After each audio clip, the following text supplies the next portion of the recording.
My 14-year-old daughter uses a wheelchair. She was sitting quietly in our backyard after a hard day at therapy.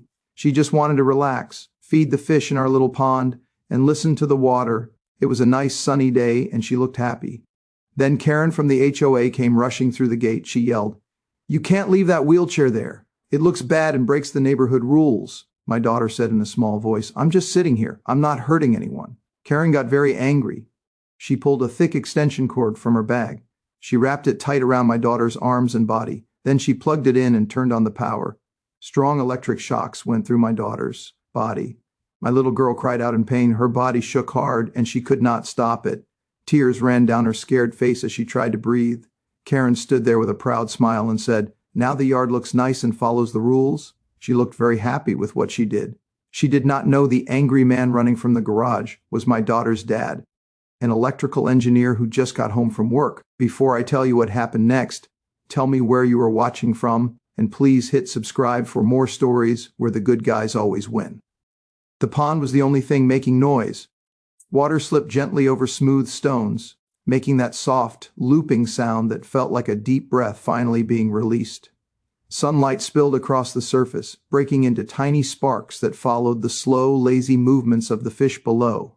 Orange and white shapes glided just under the water, rising now and then when my daughter scattered food with careful practice motions. She had earned this moment. Therapy days were always the hardest. Hours of pushing muscles that didn't want to cooperate, repeating movements that left her exhausted, smiling bravely even when frustration crept into her eyes. By the time we got home, her shoulders were slumped, her hands tired, her voice quieter than usual. All she had asked for was the backyard, the pond, 10 minutes of peace, so we gave it to her. She sat in her wheelchair on the smooth stone path we'd installed years ago, angled just right so she could see the water without straining her neck. A light breeze stirred her hair. For the first time all day she smiled. Not a polite smile, not a "I'm okay" smile, but a real one. The kind that makes you feel like everything is finally, briefly, exactly how it should be. That smile lasted 3 seconds. The metal gate at the side of the yard slammed open so hard it rattled against the fence. The fish scattered. The water rippled sharply, the calm broken. My daughter flinched, her hands freezing mid-motion as pellets dropped uselessly into the pond. "Excuse me," the voice was sharp, loud, and completely out of place, like a siren going off in the middle of a library. Karen from the HOA stood in the doorway, one manicured hand gripping the gate, the other already planted firmly on her hip. She wore oversized sunglasses despite standing in the shade, her mouth pulled tight with irritation, as if the entire backyard had personally offended her. She didn't say hello. She didn't ask permission. She didn't even look at me. Her eyes locked straight onto my daughter. "What is this?" Karen demanded, gesturing broadly, as if the wheelchair were a piece of abandoned furniture someone had dumped on the lawn. My daughter shrank back slightly, confusion flickering across her face. She glanced at me, then back at Karen, unsure if she was supposed to answer. The pond water lapped gently against the stones, trying to reclaim the silence. "I'm just sitting," my daughter said finally, her voice small but steady. "I like listening to the water." Karen let out a short, humorless laugh. "Well, you can't just leave that there," she snapped. "It looks bad. This is a shared standards neighborhood."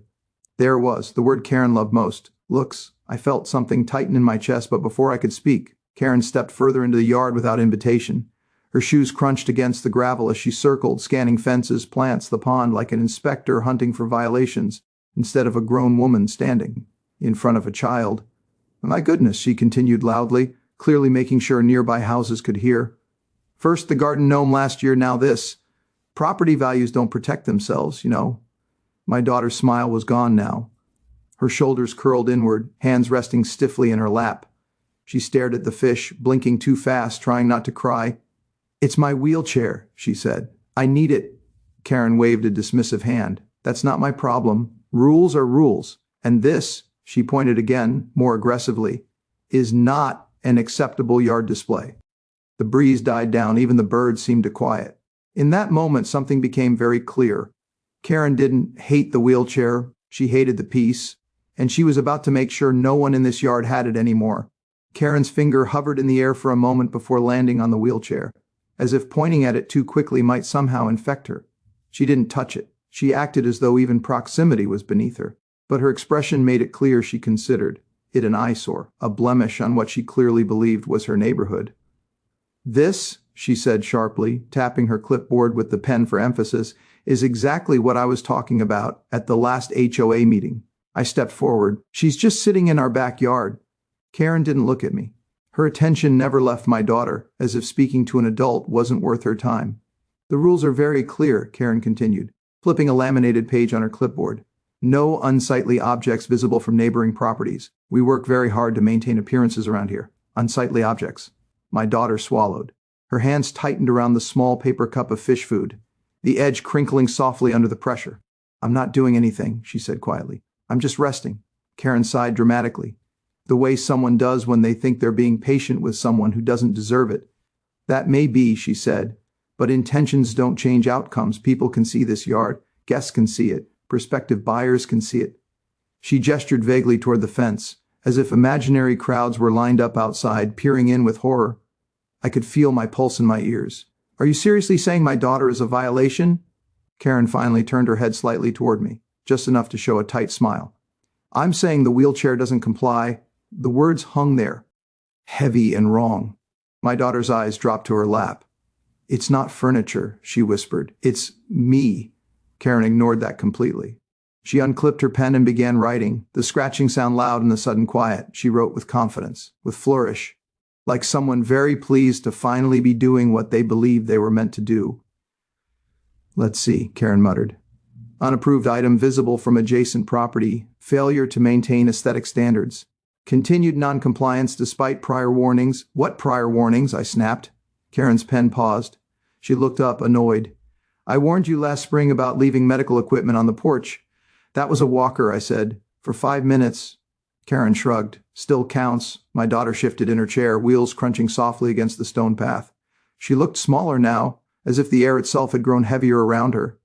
Neighbors' houses loomed beyond the fence, close enough that Karen's raised voice would easily carry, I can move, my daughter said, barely louder than the pond. If you want, I didn't know I wasn't allowed. Karen's pen stopped again. Slowly she looked down at my daughter, tilting her head as though considering a stubborn stain. Well, she said coolly, that would certainly help, but the violation has already occurred. She tore the paper free with a sharp rip and held it out toward me, pinched delicately between 2 fingers. Consider this your official notice, Karen said. You have 14 days to correct the issue before fines begin. I didn't take the paper. My daughter stared at it instead, her cheeks flushing, not with anger but embarrassment. Her shoulders trembled, and I knew she was fighting tears, the kind that come not from pain but from being made to feel like you shouldn't exist where you are. I didn't mean to break anything, she said softly. Karen Klippe. Tee her pen back onto the board, satisfied. Intent doesn't matter, sweetheart. Rules do. Then she smiled, the kind of smile that isn't about happiness but about control. She turned and walked back toward the gate, heels crunching against gravel, already dialing her phone, already moving on to the next problem she planned to solve. Behind her, the pond slowly settled again, but the quiet was gone. That was the first sign this wasn't about rules anymore. She stopped just short of the gate, then turned back around as if she'd remembered something important, something she simply had to say. Her phone went back into her purse.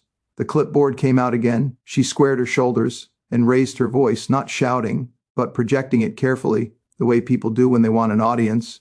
You know, she said, glancing toward the neighboring yards. This kind of thing makes people uncomfortable. I felt my stomach drop. What kind of thing? She gestured broadly, not even pretending anymore. All of this, putting it on display. My daughter's head snapped up. I'm not on display, she said, startled. Karen smiled slow and thin. Honey, when you sit right out in the open like that, people notice. And when people notice, they start asking questions. It creates awkwardness. A screen door slammed somewhere down the block, a lawnmower shut off. Whether it was coincidence or not didn't matter. Karen noticed and her posture straightened with satisfaction. I've had 3 residents mention your yard, she continued. They're concerned you're trying to draw attention, sympathy attention. My daughter's hands began to shake. No one mentioned anything, I said sharply. You're making this up. Karen lifted a brow. Are you calling me a liar? I'm calling this harassment. That finally got her to look directly at me, eyes hard behind the sunglasses. Now, let's not get dramatic. I'm simply enforcing standards.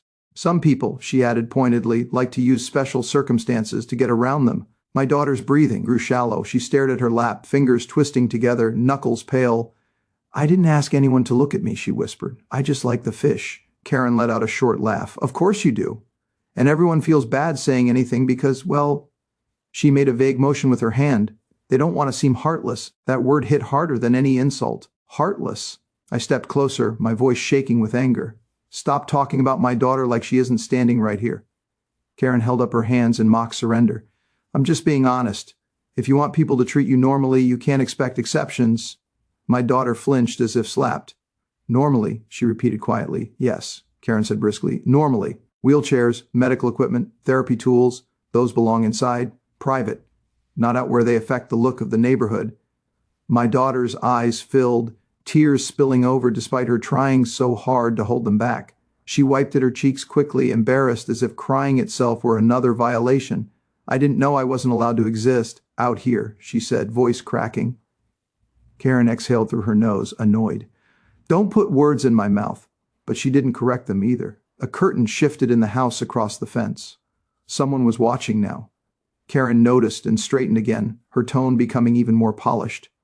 As HOA liaison, she announced, it's my duty to make sure no one is manipulating emotions to bypass community expectations. Manipulating emotions. I felt something in me snap. She's a child, I said. Sitting quietly in her own yard, Karen shrugged. Children can be used too. That was when my daughter broke. She let out a small, helpless sound. Dee uncovered her face, shoulders shaking. It wasn't loud. It wasn't dramatic. It was the kind of cry that comes from trying to be strong for too long and finally realizing someone won. Let you. Karen watched her, lips curling upward, not into a grin, but into something colder. See, she said softly, this is exactly what I mean. I moved to my daughter's side, kneeling so we were eye level, blocking Karen from her view. I put my hand over my daughter's trembling ones. We're done, I said. Leave. Karen hesitated, then sniffed. Fine. I've done my duty. She turned on her heel and walked out through the gate, calling back over her shoulder. 14 days. Don't make me escalate this. The gate clicked shut. The pond kept flowing, indifferent, eternal. My daughter leaned into me, crying quietly, the way kids do when they're ashamed of needing comfort. I held her, fury burning in my chest, not loud, not explosive, but focused, because Karen thought she'd won something. She had no idea this was only the beginning.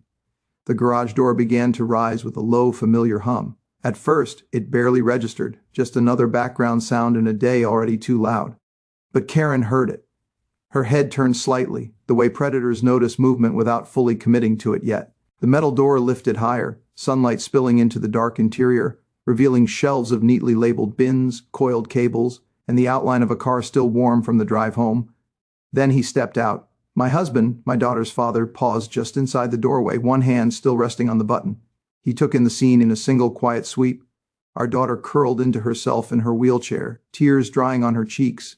Me kneeling beside her, arm around her shoulders, Karen standing rigid near the gate, clipboard clutched like a shield. He didn't rush. He didn't raise his voice. He simply walked forward, closing the distance with calm, deliberate steps. Years of working as an electrical engineer had shaped him in ways people rarely noticed at first glance. He wasn't loud. He wasn't intimidating in the obvious ways. But he had a particular stillness about him, the kind that came from solving complex problems under pressure, from knowing that panic never fixed anything, and that details always mattered. He stopped a few feet away and looked at Karen. What's going on? He asked. Karen turned fully now, her posture snapping into something official. Ah, you must be the father. I'm with the HOA. I know who you are, he replied evenly. That caught her off guard. Just a flicker, but enough. Karen cleared her throat. I was just issuing a notice. Your family is in violation of community standards. He glanced down at our daughter, then back at Karen. For what? For leaving unsightly items visible, Karen said smoothly. It's all outlined. Stop, he said quietly. The word wasn't sharp, it wasn't angry, but it landed. Karen blinked. Excuse me? Before you continue, he said, I want to be very clear about something. You are standing on private property. You are speaking to a minor, and you are making claims that have legal implications. Karen scoffed lightly. Sir, I'm just enforcing rules. He nodded once. Good, then you won't mind being precise. He reached into his pocket and pulled out his phone, not dramatically, not like a threat. He simply turned on the camera and held it at chest height, the lens visible. I'm recording now, he said. Please state your name, your position within the HOA, and the specific rule you believe is being violated. Karen's smile faltered. You can't just... I can, he replied. This is my property, and you are speaking in an official capacity. She hesitated. Around us, the neighborhood seemed to hold its breath. Someone? Air nearby, a door creaked open. Curtains shifted. The audience Karen had wanted earlier had arrived, but not in the way she'd planned. "My name is Karen Whitfield," she said stiffly, "HOA compliance officer. And the rule?" he prompted. Karen glanced at her clipboard, flipping pages too quickly. Section 12, subsection B, visual disruptions. He waited. "Well?" he asked. "It says," she read reluctantly, "no homeowner shall leave items that negatively impact the aesthetic harmony of the neighborhood." He nodded again. "Thank you." Then he asked, "Can you explain how a wheelchair used by a resident qualifies as an item?" Karen opened her mouth, closed it, tried again. "It's medical equipment." "Yes," he said. "Used by a person," Karen's jaw tightened. "That doesn't change." "It does," he interrupted, still calm. "Because federal disability law is very specific about this." Her eyes narrowed. "This is an HOA matter?" "No," he said. "This is an access and accommodation matter, which supersedes HOA guidelines." He shifted slightly, angling the phone so Karen and the clipboard were clearly in frame. "You approached my daughter," he continued, "and told her she was making the neighborhood look bad. Did you not?" Karen's face flushed. "I did not say that." He tilted his head. "So you're denying that you spoke to her directly?" She glanced toward the fence, toward the watching neighbors. "I was addressing the situation, addressing a child," he said, "who was sitting quietly in her own yard." Karen lifted her chin. "I was professional." My husband looked at our daughter again. She was watching now, eyes wide, fear slowly giving way to something else. Attention, curiosity, the sense that someone had stepped firmly in front of her. "Do you know," he asked Karen, "what the ADA says about this kind of interaction?" Karen said nothing. "It says," he continued, "that denying a disabled person the use of their mobility aid in any space they are otherwise allowed to be constitutes discrimination." He let that sit for a moment. "And," he added, "that includes harassing behavior intended to shame or discourage use." Karen's clipboard lowered an inch. "I'm going to ask you to leave now," he said, "and I strongly suggest you bring this footage, your notes, and your understanding of the law to the HOA board before you contact us again." Karen's voice was tight. "You can't threaten me." "I'm not," he replied. "I'm documenting." He stepped aside then, placing himself squarely between Karen and our daughter, not aggressively, just unmistakably. Karen hesitated. For the first time, she looked unsure. Then, without another word, she turned and walked out through the gate. The latch clicked shut. My husband lowered the phone and knelt beside our daughter, his voice softening instantly. "Hey," he said gently. "You okay?" She nodded, then shook her head, then finally leaned into him. Behind us, the pond kept flowing, and for the first time since Karen had arrived, the quiet began to come back. My husband didn't raise his voice. That alone seemed to unsettle Karen more than shouting ever could have. He stood there calmly, phone still in his hand, the red recording light steady and unmistakable. It wasn't pointed like a weapon, wasn't shoved into her face. It simply existed, quiet, factual, impossible to argue with. Karen shifted her weight, suddenly aware that every word now mattered. "Let's slow this down," he said evenly. "I want to make sure we're all very clear about what's happening." Karen crossed her arms. "I've already explained." "Please repeat it," he interrupted politely. "For the record," her lips pressed into a thin line. "Repeat what?" "What you said to my daughter," he replied. "About her wheelchair, and about why she shouldn't be air," Karen scoffed. "I didn't say she shouldn't be here." My husband nodded. "Okay, then please state exactly what you did say." She hesitated, just for a second. "Long enough. I said the wheelchair was visible," she said finally, "and that it violated HOA appearance rules." "And who does that wheelchair belong to?" he asked. Karen's eyes flicked toward my daughter and away again. "That's irrelevant." "It's very relevant," he said calmly. "Please answer." Karen sighed, irritation creeping into her voice. "It belongs to your daughter." "Thank you," he said. "And did you address this concern directly to her?" Karen bristled. "She was present. That's not what I asked." A pause. Another neighbor's phone appeared over the fence to our left, held carefully above the boards. Someone else across the yard had stepped onto their porch, openly recording now. Karen noticed. Her posture stiffened. "Yes," she said tightly. "I spoke to her." "And how old is my daughter?" he asked. Karen opened her mouth, then closed it. "I don't see why that matters." "It matters because she's 14, he said. "A minor. And you are not her guardian, her teacher, or her medical provider. Yet you felt comfortable reprimanding her." Karen lifted her chin. I was doing my job. Good, he replied. Then you won't mind citing the exact HOA rule that permits reprimanding a minor for using a mobility aid in her own backyard. Silence. Karen flipped through her clipboard again, pages rustling faster this time. It's not about reprimanding her. It's about enforcing standards. Standards applied to objects, he said. Not people, Karen snapped. You're twisting my words. He didn't react. He simply tapped his phone screen once. This recording is time-stamped. You can correct the record anytime you'd like. Her cheeks flushed. Let me help, he continued, voice still even. Federal disability law stat. That a mobility device is considered an extension of the person using it.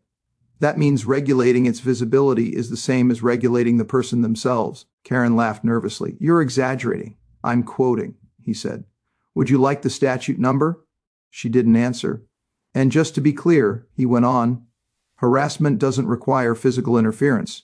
Repeated verbal pressure, shaming language, and attempts to force concealment all qualify. One of the neighbors spoke up from behind the fence. She told the kids she made the neighborhood look bad. Karen spun toward the voice. That's not, ma'am, another neighbor added. We heard it too. Phones were everywhere now, not hidden, not subtle. The attention Karen had once enjoyed suddenly felt heavy, unforgiving. My daughter watched quietly from her chair, eyes moving between the adults, her breathing steadying as she realized something important. People were listening, and they believed her. Karen's confidence cracked, not dramatically, not all at once, but in small, visible ways. Her shoulders sagged, her grip on the clipboard loosened. This is being blown out of proportion, she muttered. My husband nodded. Then it'll look great in the minutes. Karen's head snapped up. What? You'll be presenting this incident to the HOA board, he said.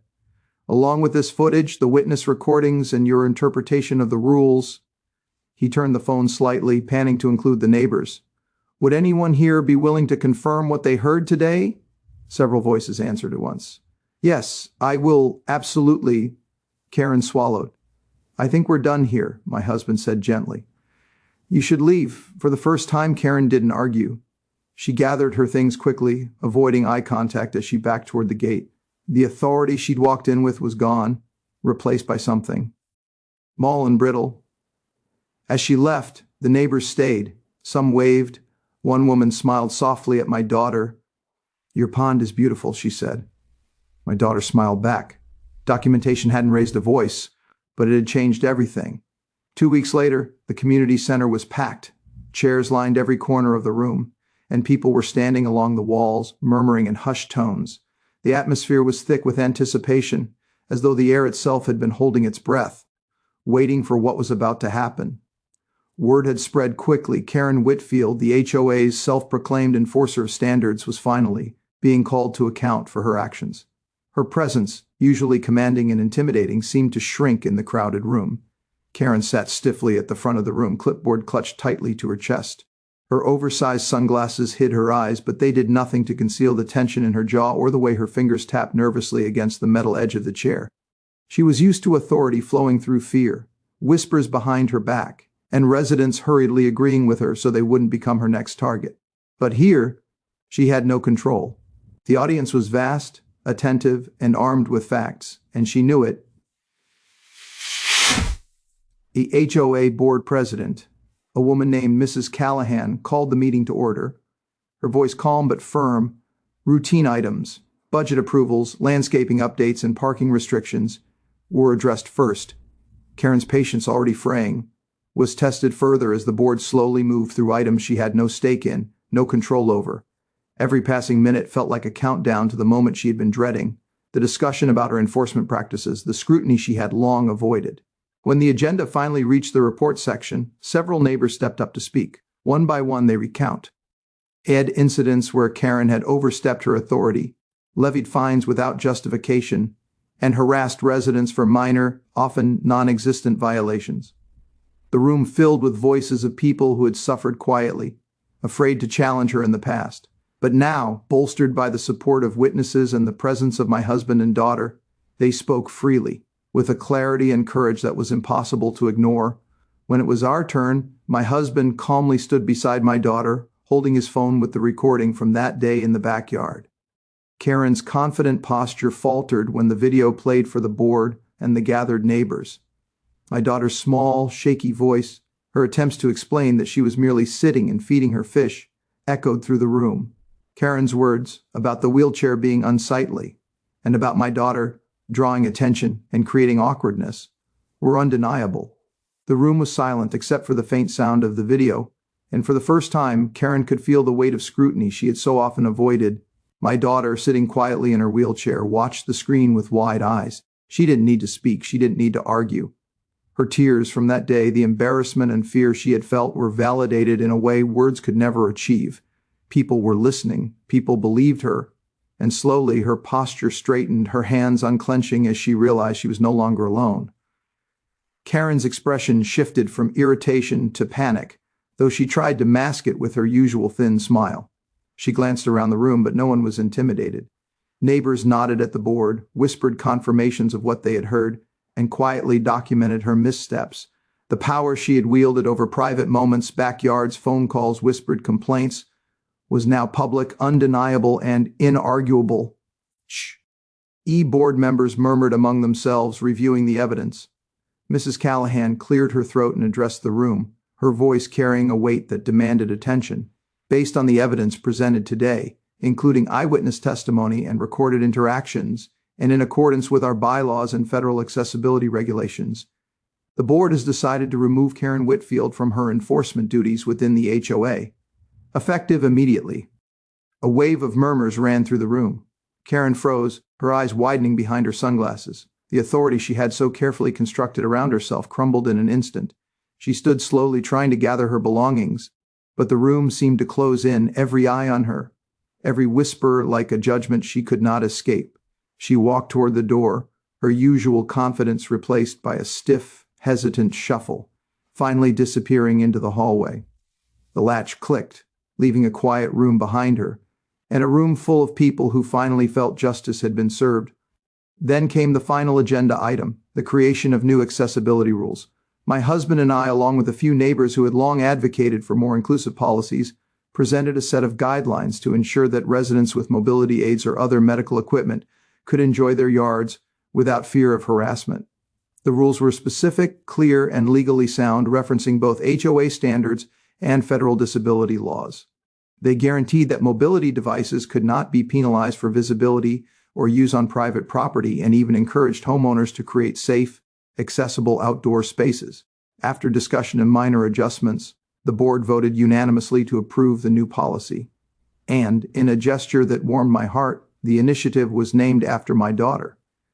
As the meeting concluded, the room emptied slowly, residents exchanging congratulatory words and smiles.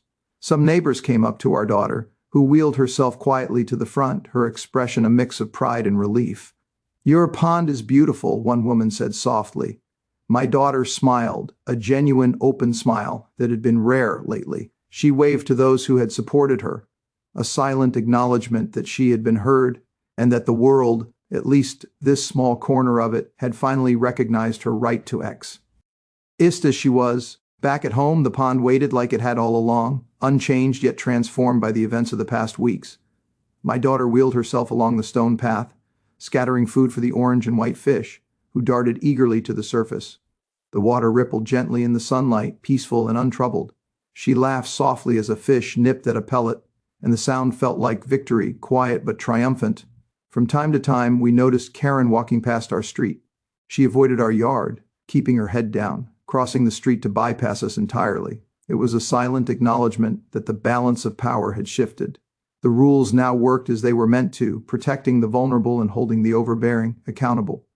The yard was ours again, the peace was ours again, and for the first time in a long while, the pond's gentle splashes and my daughter's laughter were all that mattered. The fight had been difficult, the tension unbearable at times, but in the end, justice was quiet, steady, and completely satisfying. My daughter paused at the edge of the pond, looking at the fish as if she were seeing them for the first time. Her wheelchair rested securely on the stones. She smiled, eyes bright, cheeks flushed with happiness. She had fought in the most courageous way possible by being herself. And the neighborhood, finally, at last, had no choice but to respect that. The quiet returned. But this time it was a victorious quiet, full of promise and peace and unbroken by anyone's cruelty.